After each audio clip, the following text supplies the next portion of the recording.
Welcome to The Stacks, a podcast about books and the people who read them. I'm your host, Tracy Thomas, and today our guest is Kiese Laymon.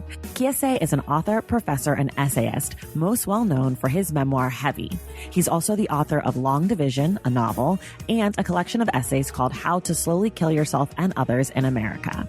Today we talk about vision and revision, the white gaze, and our problematic faves. If you're looking for ways to amplify the stacks and help me to continue making this podcast, here's what you can do. You can use the link in the show notes to shop for your books. You can subscribe, rate, and review this podcast wherever you get your podcasts. You can use the Stacks codes with our partners. And you can follow us on social media at The Stacks Pod on Instagram, at The Stacks Pod _ on Twitter. If you still want to do a little more, you can join us over on Patreon. That's a monthly subscription that funds the show and gives you perks like our virtual book club. I want to give a little shout out to some of our newest members of the Stacks Pack, including Sarah Taylor, Tava Bingham, Laura, Megan, Drea Isasi, Olga Bielik, Melissa DeHarnay, Michelle Guthrie, Marissa Morchinsky, Lisa Bagdon, Mackenzie Carlson, and Janelle Jansen. Thank you all so much for your continued support of the Stacks. I could not do it without you. All right, let's get on to my conversation with Kiese Laymon. All right, everybody, I'm so excited. I'm here today with Kiese Laymon. This is such a dream come true. If you guys have listened to this podcast, you probably know that Kiese is the author whose name comes up the most from other guests. I swear, Kiese, you're the person everyone wants to write the story of their life. You're the person that everyone is blown away by the most recent great book they've read. You are like everyone's favorite person. So I'm really excited that you're here. Thank you so much and welcome. Thank you for having me. That's amazing to hear. All of that was new information to me, but I'm very, very, very, very thankful to be here with you. I'm so excited you're here. I am going to try really hard not to go over time because I feel like I could ask you a million bazillion questions. But I'm going to try hard to be respectful of everyone's time, including the people at home. So I guess we'll just kind of start where we always start with everybody. Can you tell us just a little bit about yourself, kind of like where you're from, what you do with your days, kind of what life is like for you? Yeah, and thank you again, Tracy, for inviting me on my favorite book podcast. So I'm from Jackson, Mississippi. I write, I read, I teach. Right now, I'm currently a professor at University of Mississippi. Born in Jackson, went to school in Mississippi, got kicked out of Millsaps College, went to Jackson State, eventually transferred to Oberlin College. Went from Oberlin to IU for MFA school, went from MFA school immediately to teach at Vassar, got tenure at Vassar. I never wanted to leave Mississippi, got kicked out of school. So when I was able to come back to Mississippi, I came back. I did not come back to the part of Mississippi that I ever envisioned coming back to. I came back to a part of Mississippi I'd actually never been to, which was the northern part in Oxford.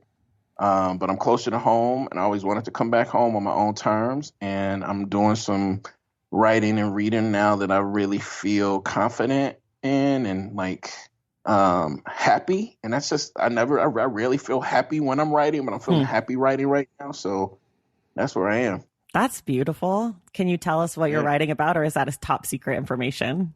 Nah, I think it's supposed to be top secret, but I really appreciate y'all's podcast so much. So I'm working on, I have a novel called So On that is done-ish, but, the pandemic, the movement, the moment, the revolution necessitated that I go in there and revise it. So I have a novel coming out called So On. I have another book coming out probably before that, which is like a small compact book called Good God. And I have another book coming out called I Don't Know What You Mean. And I have 2 children's books coming out, hopefully in the next 7 months or so. Oh my gosh. It's just really refreshing to hear that the people whose words you like to read have new stuff coming out, because I know it's such an annoying thing when people are like, when's your next book coming? But I feel for me, I miss reading your words, you know, so it's exciting for me to hear that I got lots of things to read, and I have new babies, so we can read children's books. So I get lots of things to read. How old is your baby? I have twins that just came. They're 6 months old this week. Oh. I have like brand new little creatures who live in my house. They're strangers in my life, and there are two of them, and they're identical little boys, and just it's a lot. Wait, okay, I'm getting in your business too much right now, okay. But like, how does reading work with like 6 month olds? Like, do they? You mean me reading to them, or you mean my person? Oh, so I read to them at least once a day. We do like bedtime stories, and one of them, Quentin, he is like super into books. So whenever I bring a book out and I'll lay there with them and read, and he'll stare at me and he'll kind of like pet my arm when I'm reading. And then Ezra is like, and like hates it and is like doesn't want to be laying down still, like not that into it. But if I like give them a book to like hold, they'll like eat it and play with it, and they like love touching them. But Quentin is like into story time, and he has been since he was probably like 3 months. He's been like into that moment where he like looks at it and listens and like loves it, which is weird because I thought the same thing. Like, how does this work? Why do I have to read to these people? Like, they don't even speak any language. And it's amazing how they're both of you, and they're so like intimately connected, but it sounds like they have different personalities already, for sure, 1,000%. And like in everything, they have like kind of different takes on how it works. So I think it'll be interesting because I know a lot of people, if you have like kids that aren't twins, you recognize their different personalities, you know, like, oh, Jimmy didn't do this, or like Karen did this. Of course, Karen.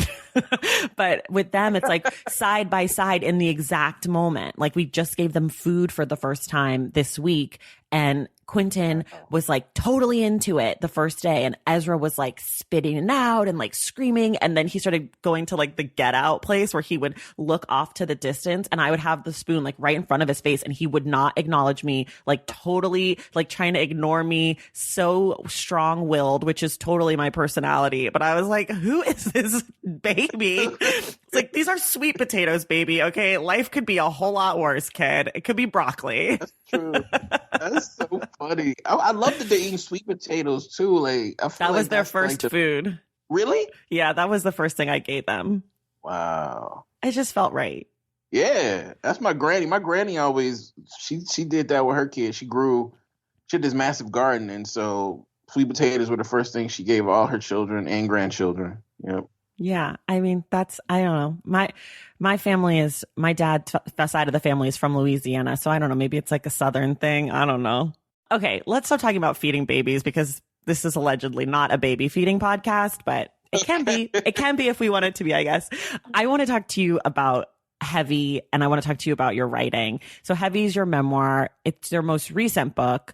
I listened to it. I read it when it came out, and then I listened to it this week just to refresh my memory.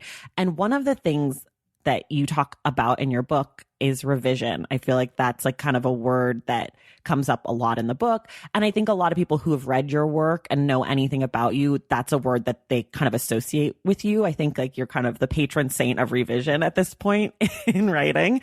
And so I'm curious about, obviously it plays a huge part in your writing, but I'm curious how you feel like revision plays a part kind of in your lived experience, or how that interprets into like who you are as a person.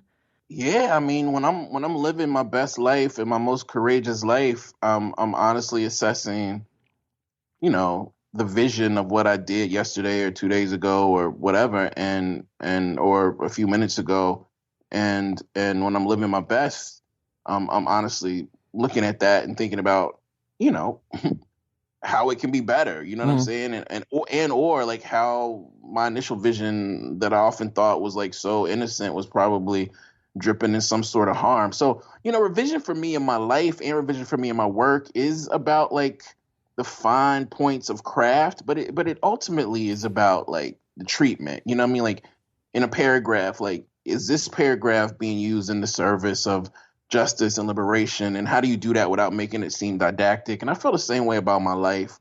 It's hard. It's harder to be a good reviser in life than to be a good reviser in in books for sure. Right. Because I think we all want to believe that we are doing the best we can, and if you've done the best you can do, sometimes it's hard to revise. But I seldom do the best I can in anything, and that's a hard thing to accept. But it's easier to accept in writing because it's hard to write a perfect sentence. But shit, it's hard to fucking like live a perfect hour. Right. That's much harder work. Right. When you're writing a book and you're working with an editor and you're dealing, I mean, since you're someone who rigorously revises on your own, like I'm from everything I've read about your writing, that's part of your writing process, right? So how does it work when someone else is giving you feedback on revising? It that's a great question. Like, I just truly believe that the living writing processes are collaborative. Do you know what I'm saying? And Mm-hmm. and even if you live alone, like I live alone, I don't have children. I live in a house across the street from William Faulkner's house by myself. So I love the editorial process. Now, that doesn't mean that everything an editor suggests that I do, I'm going to do, but everything an editor suggests I'm going to hear and allow it to inflect and impact what I do. You know what I mean? So Mm-hmm. very rarely do I get editors at this point in my career where I'm just like, no, I'm not going to do what you asked me to do. You know what I'm saying? Right. An example is, I just did this piece for the New York Times. It was a collaborative piece called City Summer, Country Summer. And we had these incredible photographs from Andre Wagner, and they wanted me to write like a complimentary piece to go along with the photographs. And so what I wanted to do was to create a contrast between the actual text, which was going to be based in like rural Mississippi, and the photographs were all based in New York City. And what they really wanted me to do was describe the photographs. And I was like, Mm. I'm not describing the photographs, Sam. I'm about to create some fucking legendary art. Just trust, right? And so once I showed them, and then they were like, oh wow, we hadn't even thought about that. And then the editor came in and was like, I think you probably need to take this away and add a little bit of that. And I was like, you're absolutely right. But sometimes you just have to convince editors that your vision is worthy of like their time. Because I think a Right. lot of times, particularly for like daily kind of papers, just want like the speech, like I want to know what Kiese Laymon thinks, but that's not that interesting, right? Like what I feel in art I can make might be interesting. So I love the editorial process. I didn't like it early in my career because editors had no fucking respect for me, and they were just Right. literally trying to tell me to just not do what I was trying to do. I didn't Right. like that. Right. And you said, I mean, this is something that maybe I should have thought about a little bit, but the word revision, of course, is vision and then the re part. And I guess Yes. how hard is the vision part versus the re part? Or like, do you ever go into projects being like, I don't really have a vision. Let me just write some shit down and then try to make it fit into something? Or do you always go in thinking like, this is my vision?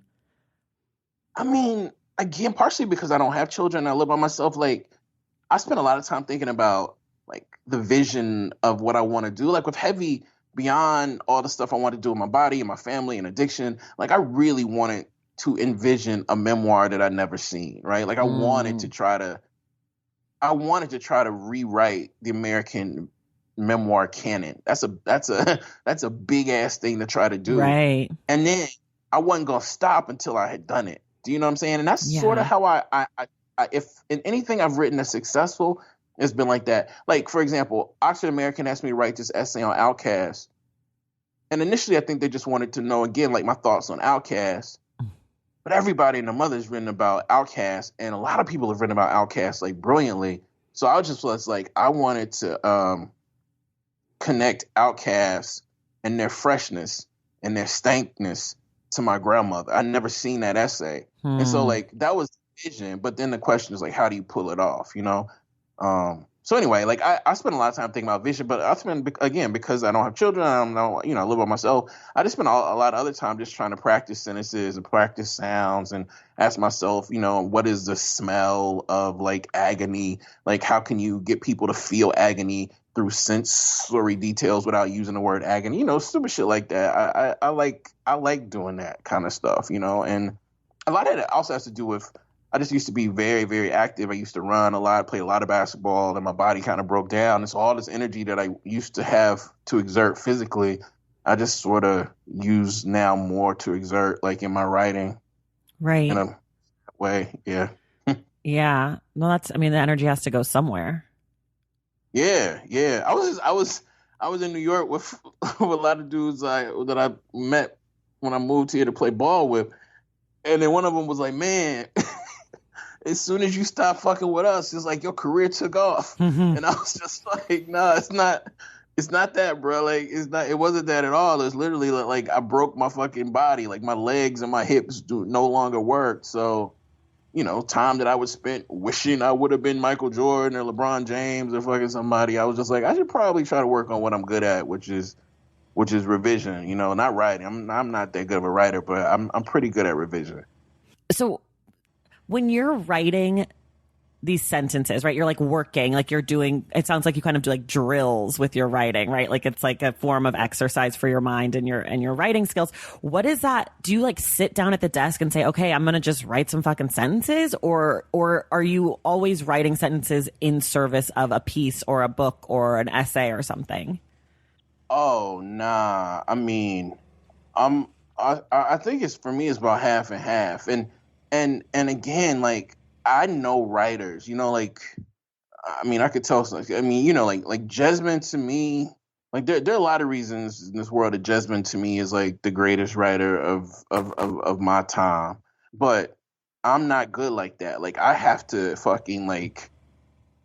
write all of this shit, and then put it all in the refrigerator. And then when it's time to make some shit, I'm like, okay, I got to go get out all these things that I made, as opposed to just simply, I'm writing a story. Here's the story. I'm writing an essay. Here's the essay. So a lot of times, like I have sentences that I know kind of like excite me. Then the question is like, how do I build like, plot or, some sort of logical or illogical argument around a sentence? Do you know what I mean? Like yeah. It's collage making. It's like quilt. It literally is quilt making to me for the most part. Now, once I start to get a shape of the quilt, then I'm fucking obsessive and I zero in and then I start trying to think about what I can break in terms of tradition. But I just spend a lot of time just like creating sentences or scenes or listening to things and then trying to put them in service of a piece down the road. And once I get that, once I really get the vision though, then I'm sort of obsessive about it. But it takes like for example, like this New York Times piece I wrote, like I just became obsessed with like this idea of these little black kids playing Marco Polo in this humongous ass garden in rural Mississippi. Like, like Marco Polo, people used to play in the pool. Yeah. And I was just like, some of these gardens, Mississippi, where I grew up, my grandmama's garden, she shared with her best friend, my godmother. This shit was fucking huge. It was just like humongous. And we would play all in there and just get lost. And then I was like, oh, can you make a believable scene of little black kids playing Marco Polo in between fucking corn and okra and butter beans and shit like that? And so when they came to me with this assignment, it gave me an opportunity to try to make that scene work. When initially I didn't know where it would go. It's just something that I kept sort of obsessing on. It's so interesting. The way that you talk about your writing and the way that you write about your writing is unlike other people that I've had on the show. And every time I read you every time I read you writing about your writing, I am always really interested in this idea. I use the phrase professional writer. It's what I call people who I'm like, this person's really thought about writing. Like they didn't just write the story, like they're a professional writer, And so I always think that about you. So it's interesting to hear you talk about the ways that you are thinking about doing that work. I think I would be crazy remiss to have you on the podcast and not talk a little bit about the Black Artists for Freedom that you were a part of. I thought that was, you guys released this incredible statement on Juneteenth, and it was kind of a call for respect, essentially, and to be seen and to be heard and to be valued. So I'm curious a little bit about how that came to be and how you came to be a part of it. Yeah, and again, because I mean, I respect you and respect this podcast so much. Like I give you the real story is that late one night, there was this story that gone out on Twitter that a 13-year-old boy had been shot in New York, and by the police, and at that point, the rumor was they shot this boy like 8 times or something like that. Come to find out, it wasn't a 13-year-old boy. It was a black man who reportedly had shot someone else, and the police shot him. To me, like way more times than you should shoot a human being. But Lisa Lucas and I happened to be watching Twitter at the same time. She was on the West Coast. I was in Mississippi. And Lisa Lucas, who was the head of the National Book Foundation, and I are really great friends from way back in the day when we were both struggling. And she hit me, and she was really, really, really, she was really affected by what she just read and what had been happening all through the day. And at one point Lisa said, like, I'm fucking running the National Book Foundation. We're writing these books, we're blah, blah, blah, blah, but it doesn't help. Like, people are still getting terrorized. Like, what do we do? And then, Lisa Lucas is a magician. And then so, we were just like, shit, let's just try to get all the folks we know in this writing shit together. And then, some folks we know on television together, and let's get together and see what we can do collectively. And that's really how it started. And then the next day we got on a call probably with like 13 people. And then the next day that we got on, that 13 people turned into 30. And then the next day that 30 turned into like 60. And thankfully we also were working with a lot of organizers on the ground, Charlene Carruthers, Darnell Moore, people who have been like very intricately, involved in the movement for Black Lives. And so it wasn't just like, the question was like, are we just going to get on here and try to advocate for like more money and bigger advances and shit like that? And I was like, well, that's not what we want to do. But we also do want to talk about the way culture impacts the way people understand interactions with human beings. You know what I'm saying? And so we came up with this like big joint statement, and we came up with this literary quilt, and we came up with these demands that I think have a lot of teeth. And much more importantly, like, we all for the first time got together and we let each other know, like, we gonna have each other's back. We gonna disagree, and there's gonna be a lot of backstory to a lot of our relationships. But from this point going forward, we need to double down on loving each other and being in the service of justice. Particularly for Black folks and Black artists, and then particularly for Black trans folks who are just getting like destroyed in every which way. So it all really just started out with Lisa Lucas hearing another Black life had been destroyed, reaching out to me, emotively saying, what the fuck do we do? And me saying, shit, I don't know. Let's get some other people online and just see. And that's how it started. Wow. That's incredible. Yeah. In this moment that apparently white people are deciding that they're just hearing about racism for the first time, right? Like, which, I mean, blows my mind. Like, it's like, you just got here. Like, wasn't everybody tuned into Roots in the 70s? Like, how did you just get here? Right. But in this moment, like, what does it mean to you, or what does it feel like for your books to be being sold out and to be on all these lists and to be like a voice that people are looking to? And I guess part 2 of that question would be, and what does it mean to you to know that a lot of the work that I know that you said that you do for Black people and about Black people is being consumed by so many white people who admittedly don't get it, or are trying to, quote, do better or learn or whatever. So what does that feel like for your words to be part of this thing, but kind of going into a place that you really can't control, and you don't know that your audience is necessarily reading you with the understanding of what your words mean and where they're coming from? Yo, that is like the best question ever. Because you can't run away from it. You know what I'm saying? I mean, you can, but I'm not gonna. I mean, I'll start with the hard part. It feels some parts of it. Ooh, it's not gonna. This is not. This is just the truth. Some parts of it feel a little icky. You know what I mean? I Like feel that. some parts of it, and I want to be respectful in my answer. I wrote a book directly addressed to my mother because we seldom see books directly addressed to Black women who grew up in central Mississippi, raised by incredible mothers who moved to Jackson. That moving to Jackson was like seen as just like making it. And then eventually my mother, gets a PhD at University of Wisconsin, and comes back to Jackson because of her love for Mississippi.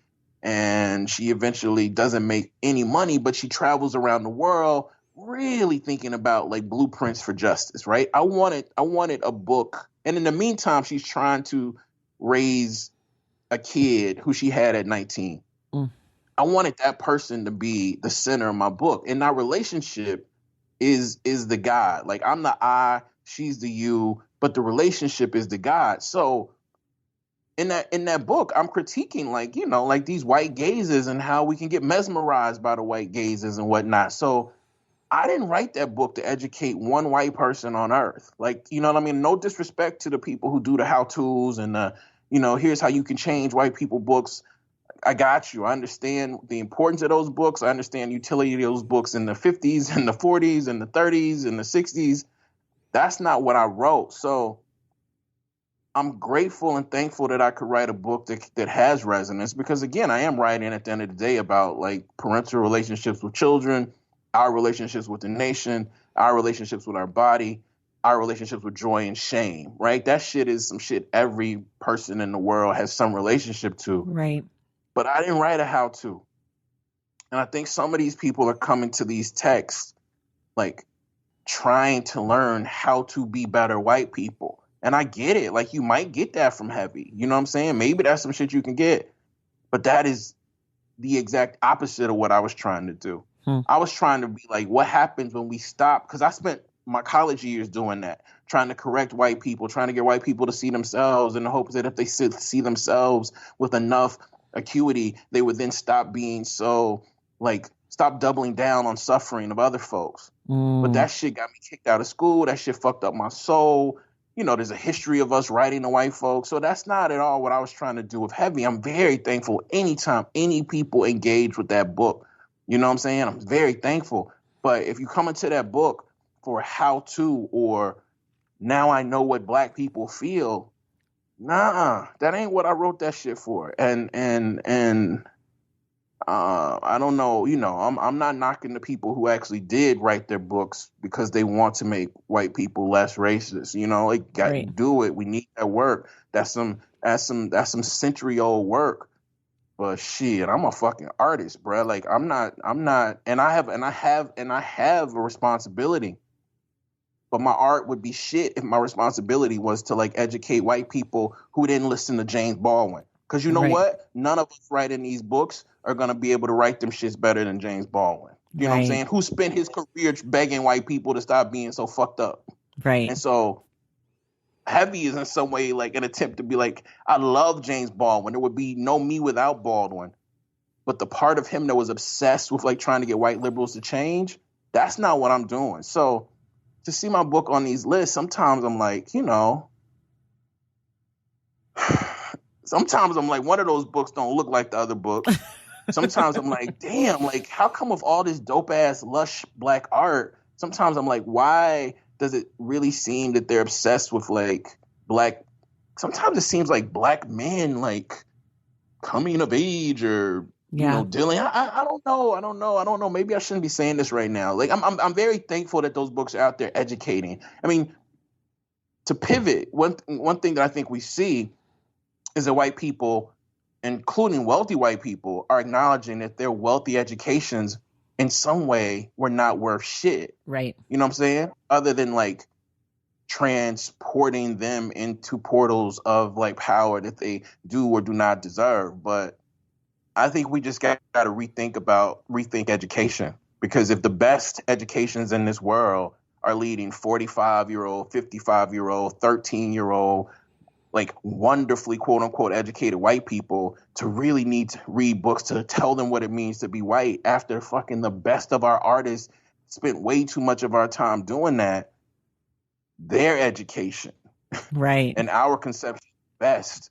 need to be obliterated. And I was trying to do that in Heavy. So anyway, I feel thankful, but I also feel a little icky sometimes when I see my books on those lists. And I know my publishers and editors are going to be mad I said that shit, but that's what I feel. So. Well, I definitely understand that. I mean, I put together a list and your book is on there, but my list that I put together, I put together a list of like all sorts of different nonfiction because that's what I like to read. And I purposefully made the choice to include memoirs alongside books like How to Be Anti-Racist or like books like White Fragility, and I included books by authors who weren't just Black because I think that's important. I know a lot of people are super anti-White Fragility right now because it's written by a white woman. But for me, I'm like, look, we can't do it all. We can't be expected to do all the educating of you. And if you're only reading one book and the only book you're picking up about racism is White Fragility, then you're doing it wrong anyways. like if you're like, this book's by a white person, I can't believe you tell me to read it. It's like, look, I've read hundreds of books by white people. I've also read hundreds of books by Black people. If you're only reading one book, this is a bad faith argument. Leave me alone. Like, and that White Fragility, that book and that title, it just like, I've been in situations in the past 3 years since I moved back to Mississippi where people would say things to me and I'll be like, man, that's that White Fragility. Mm-hmm. And every time the person who heard that shit started crying. You know what I'm saying? It's unbelievable. You would have think I called him a motherfucker. All I said was I was like, oh shit, this is that White Fragility. No, what do you mean? I'm like, this that White Fragility. So yeah, I feel you on that. That book, I get it. I understand the argument against it, right? Like I've done a lot of the reading, like I understand it. Like Lauren, what's her name? She wrote White Negroes. Lauren Michelle Jackson. Yeah. She wrote an incredible article about the book, which I devoured and I thought was amazing. But I also still think the book has a lot of value, and I think that's the case for a lot of this stuff. Like none of it should be taken as one standalone thing. I had Ibram Kendi on this podcast and I asked him flat out, what's a book that you think we should be reading about anti-racism to continue our work? And this was back in September. And he was like, if you're white, you should read White Fragility. And look, I'm not going to be the person to argue with Ibram Kendi about race in America. Like, if you want to pick that fight with me, great. But I'm just going to share a link with you of Ibram Kendi saying to my face, like, so but I did put you on that list, but I put a lot of things on that list that are books that aren't on other lists too. But the reason I asked the question is because I remember when Between the World and Me got real famous, right? And Ta-Nehisi Coates was talking about how he was really grappling with, why do white people like my book? And I think that's such an interesting question. And that was tough. You know what I'm saying? Like I again, like, because I respect you so much, I think there was just too much weight put on that book. And so, like, as someone who, like, knew Ta-Nehisi before the book came out, I think I said this to him a few weeks ago.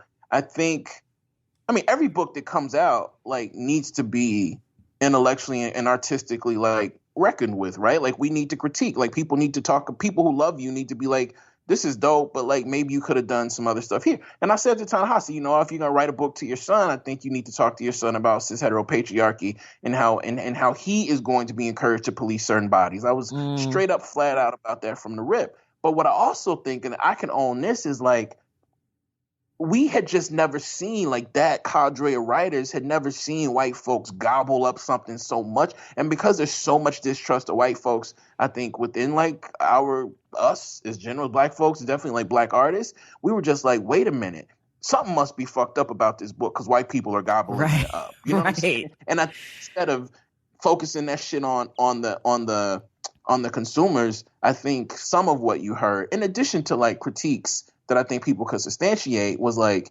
some people, I think, who could, you can't go after like this white homogenous mass of people buying a book.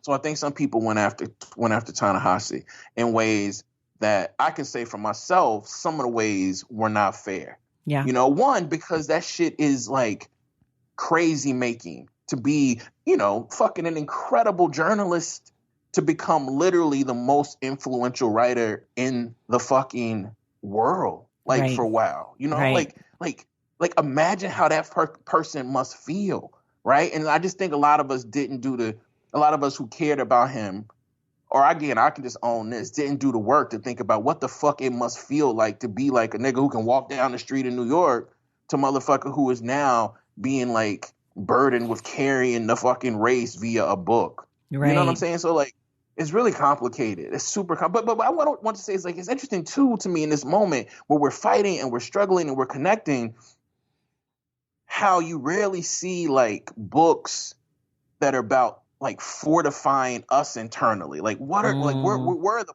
blacklist of books that like can help us get through the moment? Right. You know what I'm saying? Like right. books that can like make us feel like we gonna do this. We can do where the art, where's the art? And maybe you can argue that the books and the art and these lists that like mostly white folks are making are those books, but I don't think so. Because what's missing from those lists often is like poetry. Mm-hmm. You know what I mean? And I know particularly like Black, brown, and fucking trans poets of all races are just doing incredible work right now too. So anyway, you got me hyped. I'm talking too much, but I'm just really curious about the list. And I think Lauren Jackson really made clear some of the stuff we should be talking about those lists.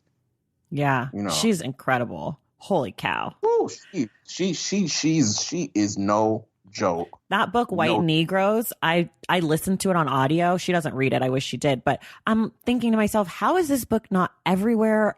Like, talk about Black people knowing white people better than they know themselves. Like, man, she's incredible. Valentine's Day is upon us, and I've got love on the brain. Love for books. Duh, of course. Hello. Did you forget what podcast you're listening to? I love bringing you all great reads, exclusive author interviews, and behind the scenes book gossip. But I can only do that with your support over on Patreon and Substack. Our Stacks Patreon community, also known as the Stacks Pack, is where you can go for book club meetups, a private, very active Discord, and a year-long mega reading challenge to help you achieve all your reading goals. Plus, you also get that monthly bonus episode. Now, over on the Substack, you can subscribe to my newsletter, Unstacked, where I keep the book conversations going. I also give you a healthy dose of sports and pop culture, definitely some hot takes happening over there. And again, that bonus episode. If you don't have a few dollars to spare, don't worry. There are free options on the Substack and the Patreon to get you a little extra Stacks magic. Making this podcast is a total team effort, and by supporting my Patreon and my Substack, you allow me to support my amazing team that makes the show possible every single week. So if you or your friends are looking to meet other book lovers and support this indie podcast, come hang out with me on Patreon, Substack, or both. I would love to have you. And since we're talking about love, you can gift subscriptions to the Patreon and the Substack for that special reader in your life. For the Stacks Pack, head to patreon.com/thestacks. And for the newsletter, head to tracythomas.substack.com. And also, there are links to both in the show notes. Okay, see you in the Stacks.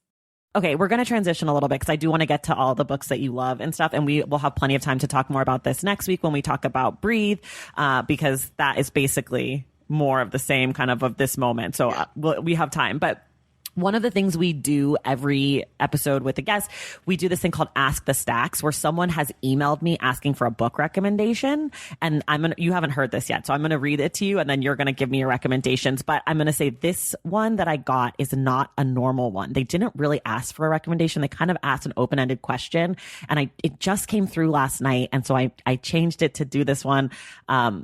The question kind of threw me for a loop and kind of made me feel weird a little bit. And then I thought maybe we should talk about this for a second. So this isn't normal, but you seem like the exact right person to do this with. So I said, fuck it, let's break the form. So here's what the person said. Their name's Alex. And they said, I have a long list of nonfiction to help equip me to fight against racism in both myself and the world around me. I wonder, though, if it is better to focus on fiction by Black authors featuring Black stories.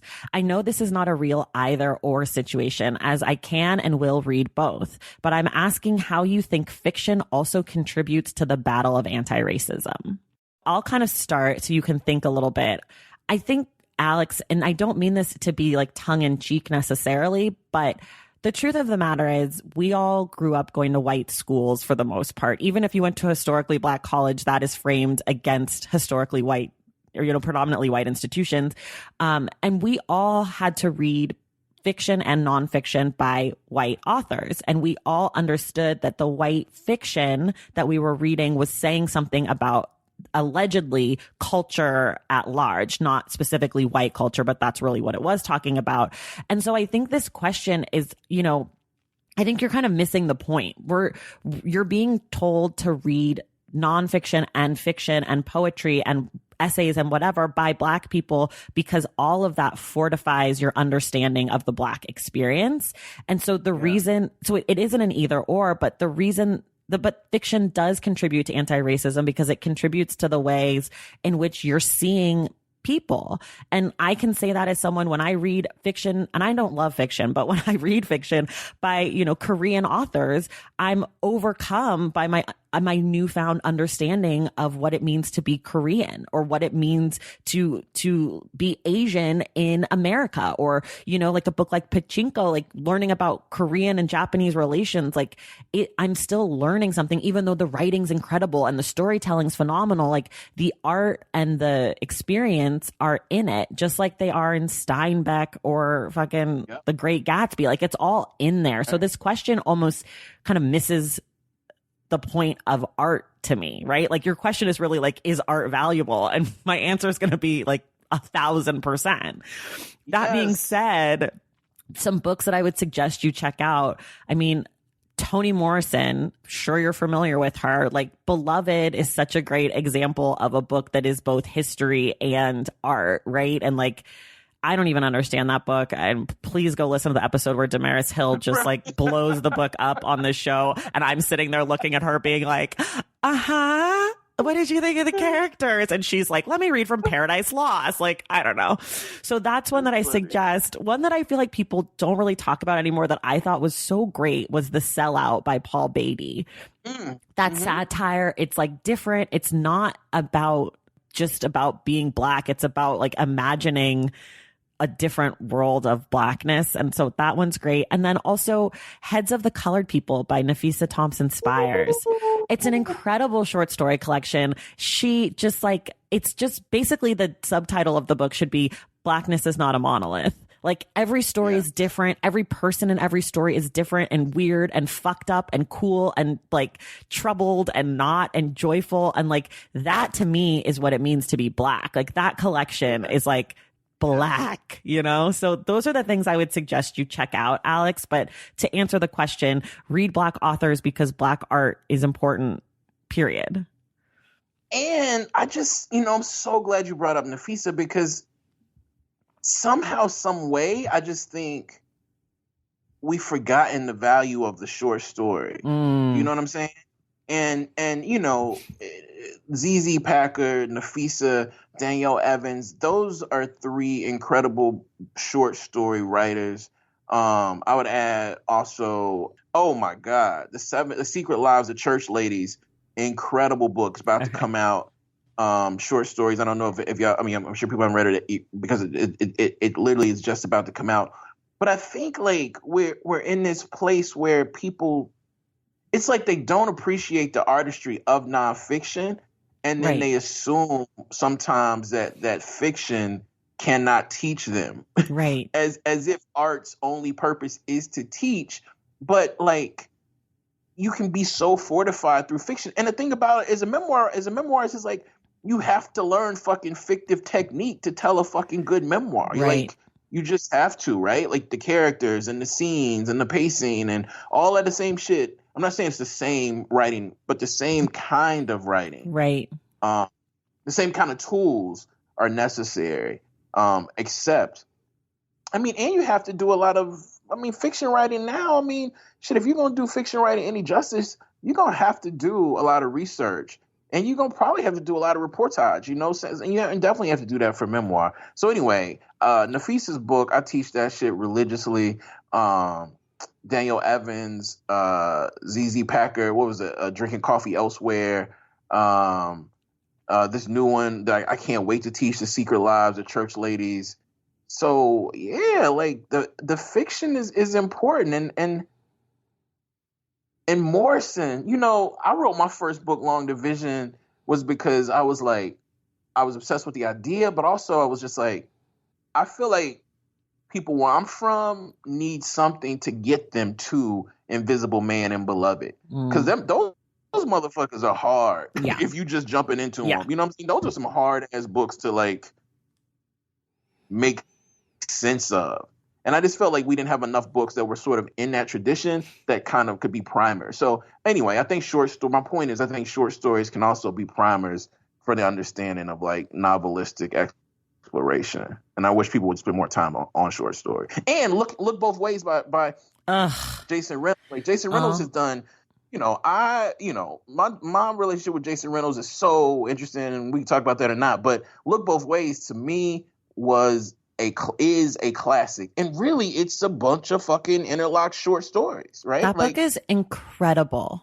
It is so good. It's an incredible book. I cried. Me too. I was moved, and I'm like, and I don't normally make it a practice to read young people's books. Now I started because of Jason, and he came on this podcast, and like he was one of the people who said that he wanted you to write his book. Just so you know. So if you're ever going to write a book about a real person, Jason is interested. Love to do that. Love to do that. Yeah. He said, cause you love Black people. And he said you'd make it unapologetically Black. That's what he said. Yeah. I was on a Zoom with Jason the other day. And you know how Jason wears all black all the time? Yeah. His whole thing all black.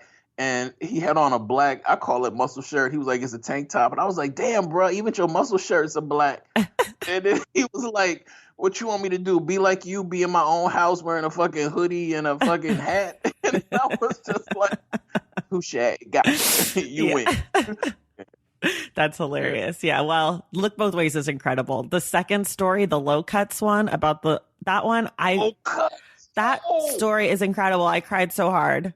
But what he does, and this is a great kind of like way to talk about this question, is what he does is he presents these kids, right? And he gives these kids so much depth and humanity without ever once being like, this kid is a foster child, right? Like he's not performative. Exactly. He kind of like drops these hints, and then all of a sudden you're like, yo, this kid is dealing with so much shit right now, but he's so cute. Like this kid is so cute and like so smart and so funny.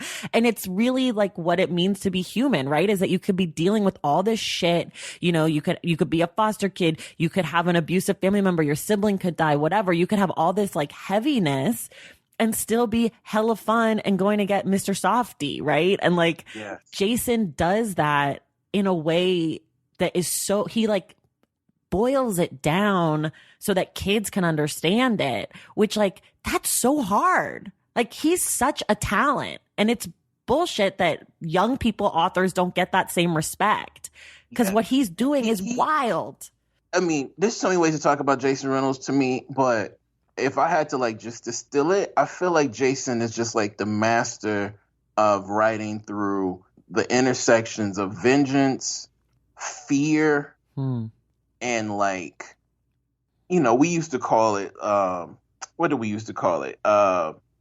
Like keeping up with the Joneses, like, like trying to follow the crowd, right? But I think in almost everything that you that he's done, you see, in addition to just the lush language, you see characters that are like, like these characters that are cute and whatever, they can still want to go get somebody, and they're running from people, but they're also like so linked to like specific place, and like the idiom of the place becomes its own character. Yeah, Jason's doing it. We met a long time ago. I was doing a reading in a barbershop. It was a Hotep barbershop in fucking some part of Brooklyn. And he came up to me. He was like, yo, I got this book. I wonder if you could read it and think about blurbing it. And then I read that shit. This was before, like, he'd come out with anything. And I was like, what the fuck? Like, you read something, you're just like, how am I ever gonna write again? That was his first book. So anyway, and Look Both Ways, you could I think that's his most masterful creation. So anyway, yeah, I love Jason Richardson. Yeah, Big this time. this is Jason Reynolds. this I'm is thinking about basketball. This is a Jason Reynolds fan podcast sometimes. Okay, let's talk about the books that you read and that you love. We always start here. 2 books you love, 1 book you hate. All right. So 2 books I love. Gorilla My Love is a book that I absolutely adore by Tony K. Bambara. I just would just dare people to read the first sentence of that book and not read the rest of it. Another book that I love, and because we're going to talk about Breathe some other point, I'll talk about Prophets of the Hood. There was like this like proliferation of hip hop books that came out like late 90s, all through the early 2000s. And I think everybody who loved hip hop and sort of loved words but couldn't rap or didn't rap were trying to write like hip hop books that meant something. And most of those books had some interesting chapters, but as a whole, like they didn't really hold together. Prophets of the Hood was the first book I read that like really like explained to me why I fell in love with hip hop, but also located it in a kind of like Southern locale, which is something I hadn't seen done. But it also, this is what I always say, it gave me the language for craft. Like, she's talking about reunion. She's talking about secular shit. She's talking about fucking like, the importance and like the propellant power of alliteration. She's talking about commerce and all these other like ideas. She's talking about philosophy, but it's really like a craft book. So Imani in that book helped me understand like the artistry of why I loved hip hop so much. So those are 2 books that just like I'm gonna die loving, and I always not teach more than any other books. I love a lot of books though, but those are the 2 that come to mind easiest. Okay. A book I hate. Oh man, y'all ask this question, I'm always like, wow. I don't love Red Badge of Courage. I don't love that book. I hate it. I kind of hate it. Okay, that book also has a history for you in your education. Yeah. And I can't. I mean, and the fucked up thing about it is, before I got kicked out of school for taking that book out of the library without checking it out, I didn't like it when I read it in school. Okay. You know what I'm saying? Like I didn't like that. I've never talked about that part of it because I try not to like diss authors and shit. Because it's also a book that it also does some things like amazingly well. And when you hate books that you were taught in high school, sometimes I wonder if it's like you hate the book or you hate the teacher who taught you the book. Yeah. I'm not sure, but I don't love Red Badge of Courage. Okay. I'll just put it like that. That's fair. What is the last really great book you read? Oh, shit. The last really great book I read was this book called The Prophets, coming out by Robert Jones.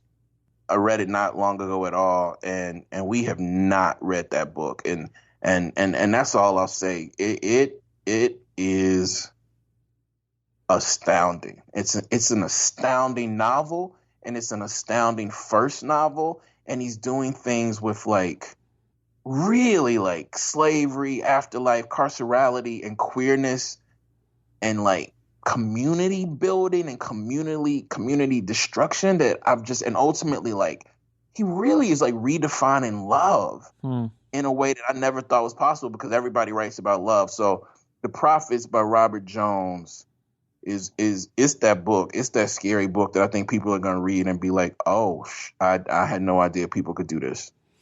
How do you decide what book you're going to pick up to read next?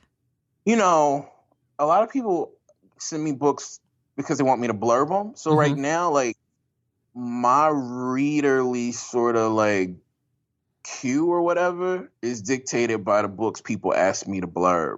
Okay. And I don't blurb a book if I don't feel it, but there's just some amazing books coming out, man. I have a ex-student named Shruti Swami. I want to make sure I get the title of the book right, because she just wrote a book that like I didn't think was writable, And it's another one of those books that's just gonna make everybody jealous. It's called A House is a Body, short stories. Oh my goodness. That book is, I mean, people are getting better, yo. People are just getting better at this writing. So A House is a Body is coming out soon. And that's a book that I think people should really pick up. And I won't talk about. I mean, I have some grad students that are writing some books that are coming out that maybe we can talk about like a year from now. But of the ones that are definitely coming out now, those are the two that hit me hardest. I'm gonna make you come back in a year. Just be like, you said you would talk to me about this. Oh, anytime, yo, I love your podcast. Y'all ask like don't ask bullshit questions, and you get to it. You know what I mean? You make us talk about things we're not used to talking about, and that's hard for people who will talk about books all the time. Well, I appreciate that. That's basically my mission statement, is to make people talk about things they don't normally talk about. So I appreciate that. Okay. I'm very curious about this. What is the last really good book that someone else recommended to you? Someone was like, Kiese, this is the one you need to read. The last great book that somebody recommended I read, let me look and see. I was trying to think about that question a lot. Oh, it was June Jordan. It was by June Jordan, someone who I think we do not spend enough time thinking about. And I get titles really confused. So, and the title of it was Directed by Desire. It's like this compilation almost of all of her poetry. And like, that's the kind of book like that this movement / moment really needs to fuel. Because I've read June Jordan, but I never read like all of her shit like in one thing. And and June Jordan is, she's writing through desire. She's writing through like what I would consider like insecure vengeance, and she's just like fucking amazing. And like her, I would love to have seen a conversation with June Jordan and Audre Lorde just to be like, what the fuck, what would they say to each other? So, Directed by Desire is a book somebody told me to pick up. I picked up and I was just like, fuck, how have I never read this? Wow. When you're reading, what is your ideal reading situation? Like, where are you? What do you have going on? Do you have snacks? Do you have beverages? Tell us about that. That's a good question. Okay, so I like to read 3 places. I like to read like on my back, like on a couch, like with my head on a thing, just reading. I like to read at this desk at the house I live in Oxford, surrounded by plants and other books. And I don't like to fly, though I have to fly a lot. So like, I try to drive if I have to drive places.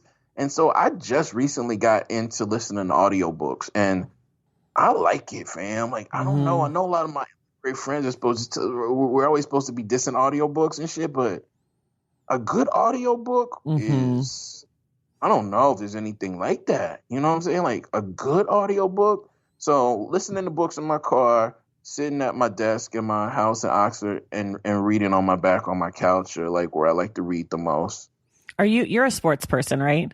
Yeah, I'm kind of way into sports. Okay, Are you? Me too. Yes, I'm a huge sports fan. But so one of the best audiobooks I've listened to in a long time is Andre Iguodala's book, The Sixth Man. Have you listened to it? Oh, I got it. Oh yeah. It's so good. Isn't it so good? It's amazingly good, fam. Like it pushes you. Yeah. Cause that book pushed me. Cause I read like I read all the books. Like I read the Gucci Mane autobiography, right, and I read Iguodala, and I read the Kobe books, and you know what I'm saying, like the Lisa Leslie book. But that one had a kind of depth that I'm just gonna say I just didn't expect, and that's not a diss, and really it's a diss to me from my expectations. But that shit is just good. It's just a good book. Yeah. I mean, I'm from Oakland, so I've been a Warriors fan my whole life. So my brother had listened to it and he was like, oh, you should listen. And I was like, Brady, I have a book podcast. What am I going to get out of Andre Iguodala's memoir? Like, I was being such a bitch about it. And then I start listening and I'm like, and I love Andre Iguodala. Like I'm a huge, like he's like one of my favorite warriors. So I was like, okay, fine, whatever, I'll do it. And then I'm listening and I'm like, this book is so incredible. And he did such a good job of being like, I'm going to give you a little medicine with all this sports stuff, right? Like he was like, this is a racist system in the sports world. And this coach was like treating me like a little boy and like, all this stuff. And then the guy who reads the book does such a good job. I can't remember his name. I looked him up to try to find other books. Yeah, it's so good. I was happy to see it was on Obama's list this past summer or whatever. He included it. Yeah. And I was like, that's so dope because it is that good. And it didn't get nearly enough love from the people in the book circles that I'm in, because I think you kind of like have to sort of at least know who Andre Iguodala is, because otherwise, like, why would you pick it up? But so good. It's tough when you're dealing with those sort of sports personalities whose voices are familiar, but then when you hear their book, it's not in their voice. Like, so for me, like, there's always just a strain. I'm always like, wait a minute, like, why didn't so-and-so read this book? But that's just like an incredible book. Like, just regardless of whether it's a sports person or whatever, like that book is dope. I wish more people would read or listen to that book. Yeah, I'm with you. Okay. What's the last book you read that made you laugh? Okay, the answer to that question is complicated, but have you read Memorial Drive yet by Natasha Trethewey? No, but they did send it to me after you suggested it. Yeah, it's coming out soon, and I had to review it for the Times. And once your listeners read that book, they're gonna be like, "This motherfucker Kiese is sick." But yo, there are some funny ass lines in that book. And I think it's so important that we highlight the humor in that book because of what everybody's going to be talking about when it comes out, right? I mean, the book is about Natasha Trethewey finding her mother dead at the hands of her stepfather when she was 19. And how life before and after entering that apartment complex changed for her. I mean, brutal, tough, every word you can imagine. But yo, when she starts talking about some of the stuff that the kids said to each other and that she said, and that, like some of those lines, I was dying. Okay. It's there are parts of that book that are like the funniest shit I've ever read. And it literally is the hardest book that I could ever imagine writing. I could never fucking ever write a book like that because of how hard.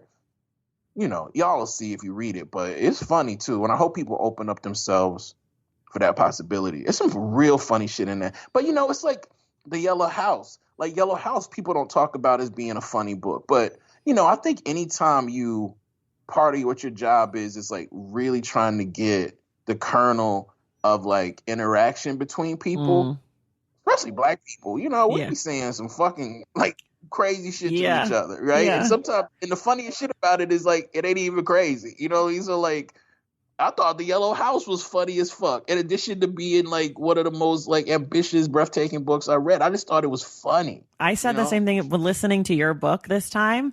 Listening instead of reading it, I was laughing, and I was like, I don't remember even like smiling when I was reading this the first time, but like that means the world to me.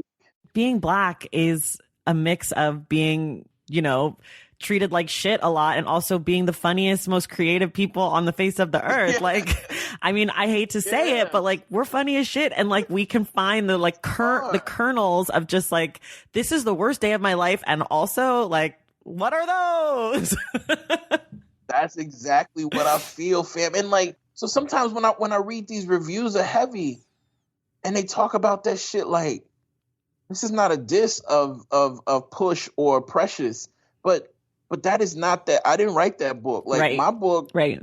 In order to write my book, I had to sort of linger in moments that are funny. You know what I'm saying? And like, but the point is to sometimes make people make a decision with what they're going to do with their bodies. So like when I'm writing about a woman who's 22-year-old woman, molesting me when I'm 8 or 9 or 10 or whatever. And that shit is fucked up and foul. But it's also funny when I'm like, she tried to put her breast in my mouth, but I didn't want her breast to be smelling like whatever the fuck I just eaten. Yeah. You know what I'm saying? Like, that to me is how I get through that scene. Right. You know what I'm saying? So anyway, there's a lot of funny shit in my book to me, but You can't make people laugh unless they want to. That's true. What's the last book that made you cry? Memorial Drive. Okay. Sob. Yeah. Sob. I don't know, fam. I'm excited to see what people think about and feel about that book. You know, it's there's a lot going on in that book, and she's a poet, so there's a lot going on in every line of that book. So, I mean, I was very much crying. Before that, though, you know what I reread the other day? I reread, like a week ago, 3 weeks ago, I read The Street by Ann Petrie. And that book, it made me cry. That actually might be one of the first books that I really fell in love with. And I reread it the other day, and I just cried thinking about Bub. If you read that book, like the little boy and his relationship with his mom, and I cried a lot reading that book. What about the last book that made you angry? Ooh, so I'm gonna tell on myself, but like somebody sent me that John Bolton book. Oh, that new shit that came out. Those books make me really angry, fam. Like I just, you know, and they're not the same book, but you know, these people who sold their bodies and their hearts and their minds for Donald Trump, and then all of a sudden he treats them the way he treats humans, and then they want to write a book about how fucked up he treated them. Right. Get the fuck out of here. Right. You kidding me, bro? Like, and you know, and the dude, you know, gets like $2-3 million for a book that's written in like 3 or 4 months. So it's like, on one hand, yeah, like, you know, we need all the ammunition we can to get this fucking fascist out of office, but the hustle is so hollow. Right. You know, like I'm the kind of person, like, I just like to read and complete shit. So I read the entire book, and I'm just like, that shit is bullshit, bro. Like, I don't give a fuck about anything you're saying, because you could have stopped this. You could have been so much more powerful if you stood up and you said any of this, right? Like when you were in office. I feel the same way about Omarosa's book. Yeah. You know, don't fucking I'm talking all that bullshit to us now, when we told you, we knew you just didn't give a fuck about yourself or black folks around you. Like, those books make me so angry. Yeah. You know? Yeah. And memoirs that, like, when memoirs like force that like happily ever after feeling at the end, I'm not gonna name memoirs, but like I kind of get angry with that. You know what I mean? Like, I kind of get angry when I read those kind of books. Yeah, I feel that. Are there any books that you're embarrassed that you've never read? That is a good question, fam. Okay, so I started trying to read, was it Othello this summer? We were trying to read it together, and I'd never read Othello. I've seen Othello, you know, I've seen plays, I've seen the, you know, different movie versions, but I never read it. And we only got through like 6 pages of it. I didn't finish it. Really? And I'm embarrassed. I'm very, yep. That's one of my favorite Shakespeare. Act 4 is incredible. Is it? Like, it was during pandemic. And we were like, we were gonna read it together, and we stopped. I love Othello.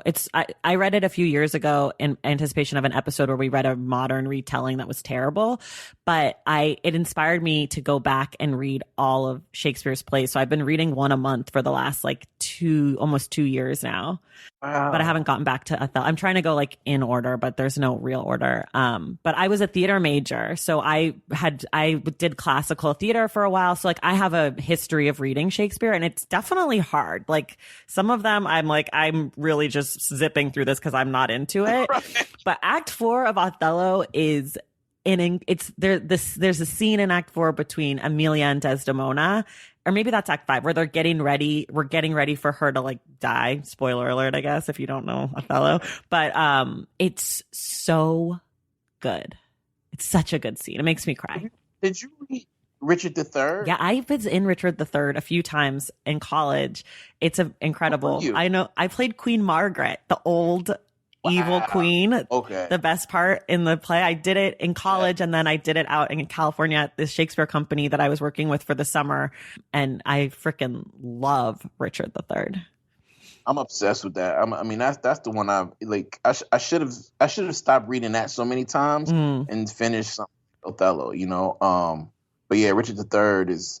Ooh, when Caliban is like, you taught, yeah, or Midsummer's Night Dream, like you taught me your language, and what's my profit on it that I know how to curse? Like that shit, like gets me in my heart, Yeah. Oh my God, you have to finish Othello. You have to go back when you're ready though, because it gets so good. The like second half, the back half, acts 3, 4, and 5 are just like juicy and so good, and the women are talking about if it's their fault that they're abused because of the men that they've chosen to be with. Like the shit just gets, it's like so layered. It's so good. Ugh. I'm gonna do it. You have to do it. You have to. I'm gonna do it. I'm in the house, so I got to do it. Yeah, read it out loud. That always helps me. Yeah, that's what I was trying to do for the first, first 8-10 pages out loud, and then I think pandemic got us, and then we just did finish. Yeah. Okay, that's fair. That's totally fair.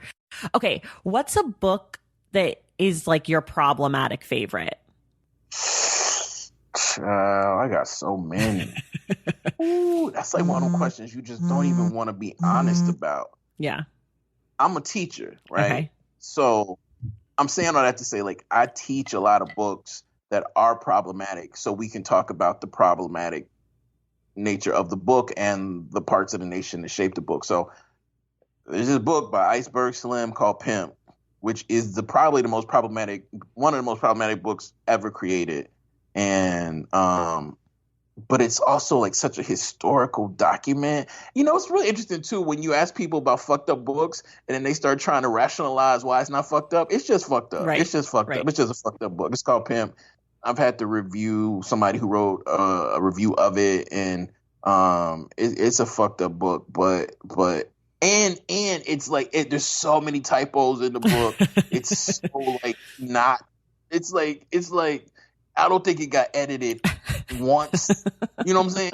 And I'm just somebody who likes ignorant shit. Like, so like it brings me pleasure, but it's a horrifying book. Okay. I love that. My go-to is always Gone with the Wind. I fucking love Gone with the Wind. I know that shit is so fucked up, but I ride hard for Gone with the Wind, and I can't defend myself in any way except for to say that I love it, and I'm sorry that it's racist and slavery was bad, but like Scarlett O'Hara is my favorite. So where you at now with the whole... I'm mad about it. I think that's stupid. You're not helping any black people by taking Gone with the Wind down. Like, that doesn't actually help black people. Like that's just a way for you to feel better about yourself. Like if you want to help black people, I don't know, take some money, HBO Max, and donate it somewhere. Like start a program where people can actually have movies that they've written be created. Like taking down Gone with the Wind is the dumbest shit ever. Like my life is not better because of that in any way. And lucky for me, I own the 4-disc DVD anniversary set, so I can watch it whenever I want. Okay? Because I love Gone with the Wind. And I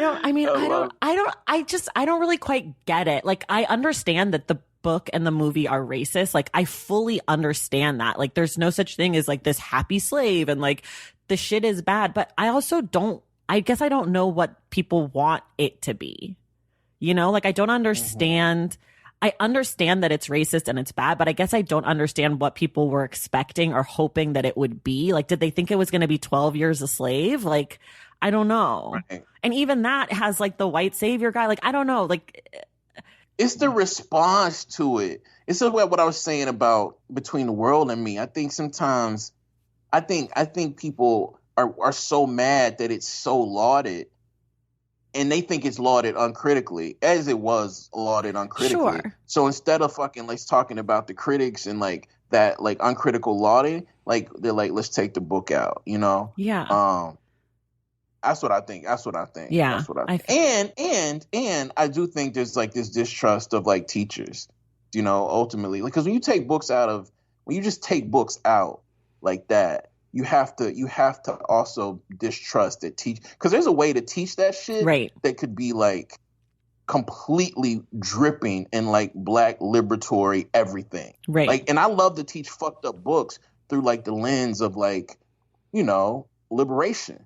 but I don't think people trust that that's happening because it's probably not happening. Right. I feel that. I mean, like, I don't think that I would want to be taught Gone with the Wind in school, but like, I loved Gone with the Wind. My dad and I loved it. We used to watch it together, and my dad, you know, would be like 85 this year. So he's like an old school black dude from Louisiana, and like, he loved it.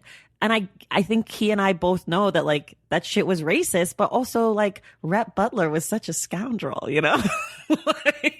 We could talk about how old black people love that racist shit. Yeah. You know what I'm saying? Like my grandmother is 90, about to be 92, 91, 92. And she loved Gone with the Wind. She loved fucking Dukes of Hazzard, fam. Yeah. Like, you know, like I don't want to just write them off as like, oh, they were swimming in, you know, anti-blackness. I mean, maybe, but there's something else there that I think I would really love to get older black people's voices on. And she's a fucking race woman, right? She always wants the black character on Wheel of Fortune, Price is Right to win. She wants black people to win and everything. But there's something about Gunsmoke, Gone with the Wind, with the fucking Wizard of Oz. Yeah. Those are the shits that she fucking like. Barney Fife, was Andy Griffin. She loved that white shit. My dad was the same. I wonder if it also has to do with like, at least in the case of Gone with the Wind, I do feel like Scarlett O'Hara and Rhett Butler are kind of black, right? Like they kind of embody like some like black shit. Like there's, you know, like the way the confidence and the swagger and kind of the like, I'm not doing shit for nobody. Like some of that stuff is like, feels super black to me. And I think maybe that's some of it. Same with Dukes of Hazzard. Like, yes, it functions in a super racist space.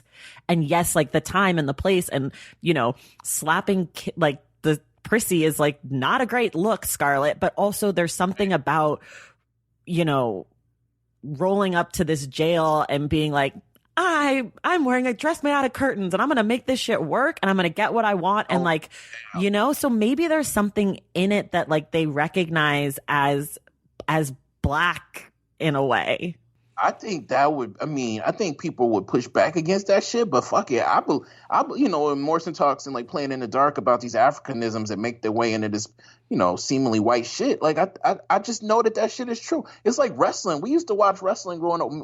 Me and my godmother, and she loved the black wrestlers more than any of them. But then she also loved the white wrestlers who were mimicking the black wrestlers. Right. You know what I'm saying? Like, she loved Ric Flair because Ric Flair came into the ring with this fucking, you know, studded out robe talking about all the fucking Cadillacs he had. Right. And she could see the performance of it. But I think sometimes black people love black performance regardless of who's doing it. Now, I think we need to critique that, but we need to also accept that shit. Yeah. You know? Yeah. Okay. Oh my God. We're so out of time right now, but like, I can't stop talking to you. Okay. Let me just do the last one and then we'll move on.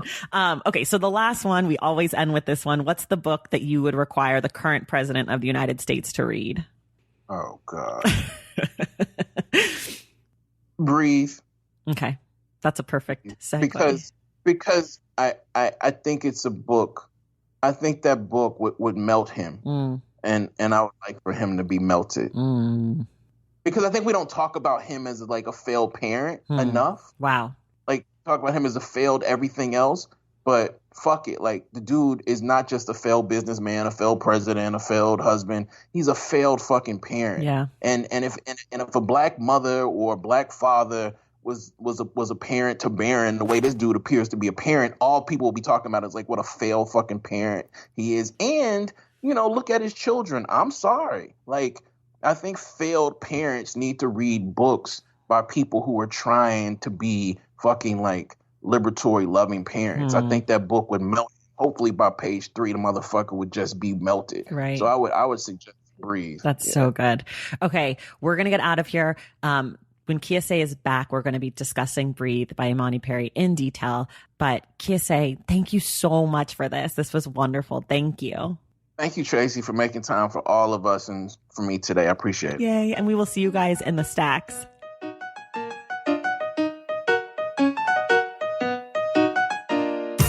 Thank you all so much for listening, and thank you to Kiese for being our guest. Kiese will be back on July 29th to discuss Breathe by Imani Perry for the Stacks Book Club. Find everything we discussed today in the link in the show notes.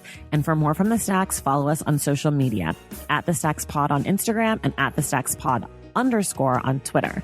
And check out our website, thestackspodcast.com. To join the Stacks Pack and support the show, head to patreon.com/thestacks. If you're interested in getting your book recommendation read on air, send us an email to askingthestacks@gmail.com. Make sure you're subscribed to the show wherever you get your podcasts. And if you're listening through Apple Podcasts, please leave us a rating and a review. Our graphic designer is Robin McCrite, and our theme music is from Tegirigis. This show was created and produced by me, Tracy Thomas.